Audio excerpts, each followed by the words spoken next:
Welcome to this 5-minute local deployment guide for OpenClaw Mac setup. We'll walk you through the quick start installation process. To begin, use the one-liner npm command. This is the recommended approach and bypasses the companion app beta.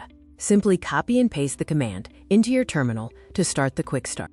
The installation automatically detects macOS and checks for system dependencies like Homebrew, NodeJS, and Git. Any missing core dependencies will be pulled down before the main package is installed.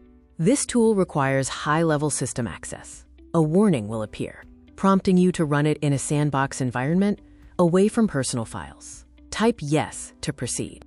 The system will then initialize the setup sequence. You'll see that Quick Start is selected as the setup mode, and configuration handling is set to reset for a first-time setup.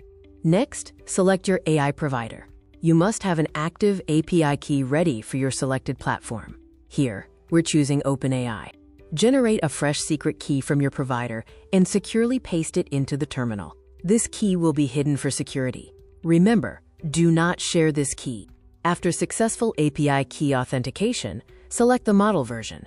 For OpenAI setups, inputting "4o mini" ensures rapid response times for baseline tasks. Core deployment only requires model selection.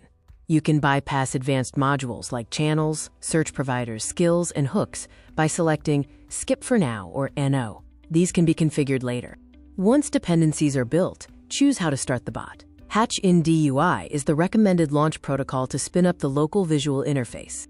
The system will initiate the boot sequence and establish the bridge connection. Once gateway connected and heartbeat OK appear, the connection is confirmed and stable. You can perform a terminal ping test by typing "Hi." The bot should respond, confirming that the setup is functional.